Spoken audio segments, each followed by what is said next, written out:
Hello, everyone. Welcome back to another exciting and untold story from the world of cinema.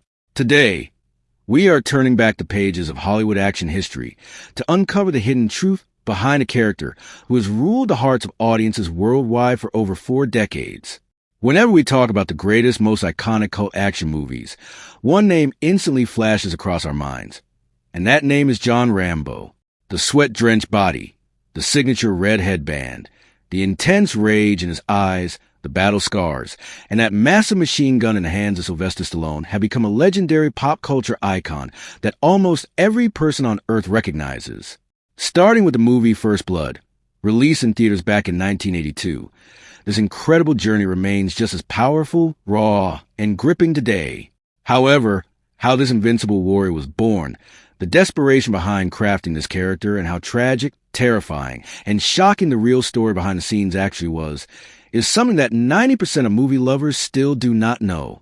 In today's video, we will pull back the curtain on the dark and bitter truths of Rambo's world that Hollywood kept hidden for years. To truly understand this magical yet lethal character, we have to spin the wheel of time backward to an era before Sylvester Stallone even dreamed of playing this role. You might be shocked to learn that John Rambo was not born in the mind of a big-budget Hollywood director, nor did he originate on the silver screen. This historic character was actually born in the pages of a deeply dark, brutal, and spine-chilling 1972 novel titled First Blood, written by David Morrell. Morrell, who was working as an economics professor at a well-known university at the time, was deeply affected by the real-life traumas, mental agony, and societal rejection faced by his young students returning from the Vietnam War. He decided to turn this pain into a book, portraying Rambo not as a typical hero, but as a tragic and terrifying symbol of post-traumatic stress disorder, commonly known as PTSD. The Rambo we all saw in the movies is a man who just wants to live in peace away from society, only picking up weapons to defend himself when corrupt law enforcement pushes him to the edge. However, if you read the original book, it will blow your mind because the literary Rambo was not a misunderstood, innocent hero. He was a completely broken, mentally unhinged, and highly dangerous killing machine who lost all sense of right and wrong after returning from a battlefield. The filmmakers reduced the violence significantly for the mainstream movie-going audience, but the original book's plot is so terrifyingly violent that Rambo ruthlessly slaughters multiple innocent police officers and National Guard troops in the mountains and forests, not just to survive, but to satisfy the rage burning inside him. This story powerfully demonstrates that when a nation starts a war, that war does not just end at the borders. It crawls back into the country through the shattered minds of its soldiers and can unleash absolute devastation on the home soil. The biggest, most historic, and shocking difference between David Morrell's controversial book and the Hollywood blockbuster was the ending of the main character.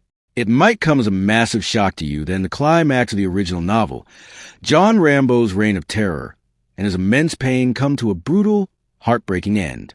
At the end of the book, when Rambo is completely surrounded on all sides, his own mentor and commander, Colonel Troutman, shoots him dead like a mad soldier to put him out of his misery forever. This ending was a bitter symbol of how society throws its innocent youth into the fires of war and then destroys them instead of healing them when they return mentally broken. When Hollywood began filming this story in 1982, director Ted Kotcheff actually shot this tragic ending exactly as it happened in the book. In that original footage, a weeping Rambo stands before Colonel Troutman, begging and forcing his commander to pull the trigger so he can finally be free from the living hell of this world. The massive twist came when this fully shot version was shown to a small test audience before the official release. As soon as that tragic death scene played out on the screen, a heavy silence fell over the theater, immediately followed by outbursts of anger from the viewers. The audience absolutely could not accept that a soldier who sacrificed everything for his country and endured so much torture was killed like a dog at the end of the movie. People in the theater were so furious that they even started shouting profanities at the filmmakers. Sylvester Stallone was present in the theater at that moment and immediately realized that if this ending hit theaters worldwide, the movie would tank miserably at the box office and audiences would never accept it. Stallone uses immense star power to pressure the director and producers into changing it, advocating for a deeply emotional alternative ending. He had a new scene written where Rambo does not die, but instead breaks down crying like a helpless child in the arms of Colonel Troutman, pouring out all the hidden agony of his heart before quietly surrendering.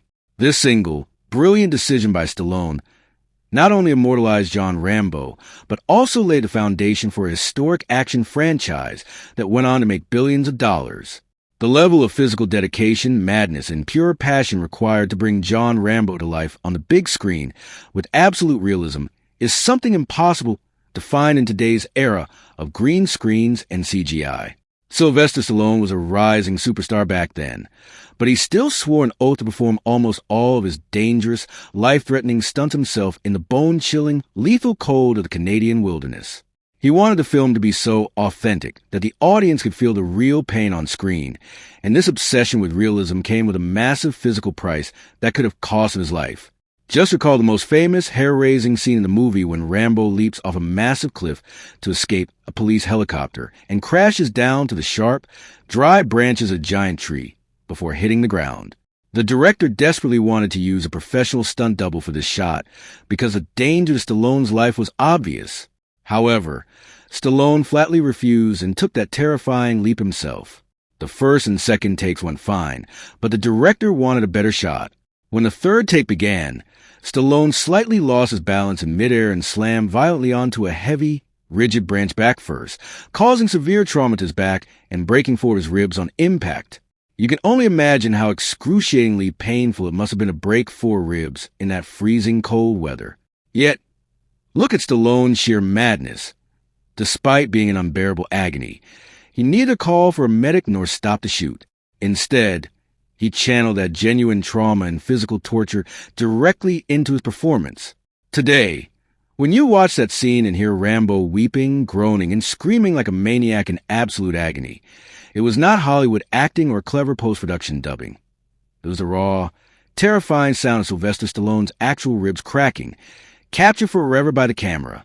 As this franchise moved into mid-1980s, the character of John Rambo ceased to be just a fictional movie character and underwent a massive ideological, social, and political shift that clearly reflected the changing political climate of America during that era.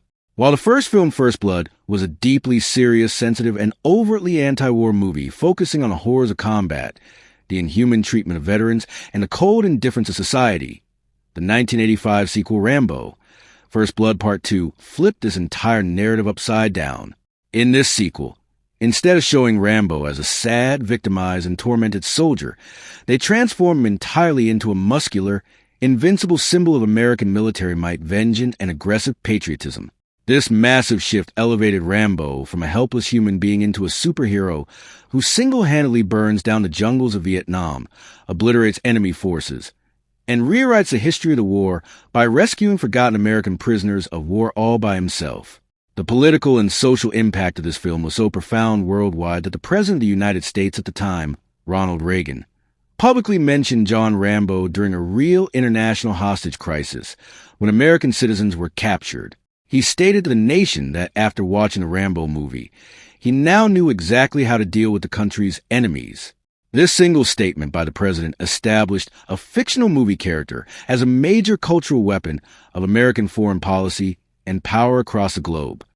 Along with this aggressive shift toward explosions and blockbuster action, the level of violence, slaughter, and bloodshed in the films reached such an unprecedented scale that the series etched its name into the history books forever. In 1988, when the third installment of the series, Rambo 3, hit theaters, it shattered all previous records of cinematic violence. The film was officially recognized by the Guinness Book of World Records as the most violent and lethal movie ever made in human history up to that point. The statistics recorded within this film are still enough to send chills down anyone's spine today.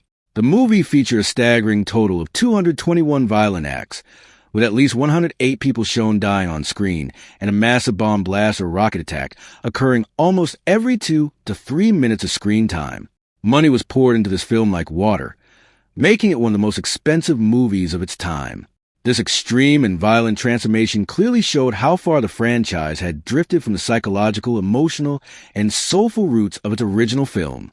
The quiet, profound story of a lonely soldier's trauma his isolation, and the tears in his eyes that made audiences weep in the first film have been completely replaced by a loud, excessively violent, visually explosive cinematic spectacle of warfare. However, it was this very era that redefined the entire Hollywood action genre for the 1980s and 1990s, serving as a blueprint for filmmakers worldwide on how to create high-octane action cinema. Decades after his explosive debut, John Rambo remains one of the most influential, respected, and immortal characters in global pop culture. Today, Rambo is not just the name of a movie. It has become a word, an expression, and a metaphor that stands for standing like a rock against impossible odds, never giving up until your very last breath, and surviving even when staring death right in the face. This franchise single-handedly popularized the lone wolf action hero trope, the muscular, silent warrior who takes on an entire army by himself, so deeply that countless movies, video games, comic books, and novels worldwide have blindly followed this exact Rambo formula ever since. The truth is that the legacy of that helpless soldier remains just as powerful in every corner of the world today, a soldier who loved his country unconditionally, with no selfish desires, and whose heart held only one simple wish, which was for his country to understand his sacrifice and love him back just as much. So, friends, that was the untold, tragic, and absolutely shocking story of Hollywood's ultimate action legend, our favorite John Rambo, which changed the history of cinema and the true meaning of action movies forever. I hope that learning these incredible and historic facts about Rambo's life and the making of this film brought you something new to learn and gave you plenty of entertainment. Just like always, thank you all so much from the bottom of my heart for joining us on this journey and watching this entire story till the very end without stopping. Stay safe. Keep expanding your knowledge. Stay connected with us to explore more fascinating stories from the world of cinema, and I will see you in our next highly exciting and blockbuster video. Until then, take care of yourselves, stay awesome, and bye-bye.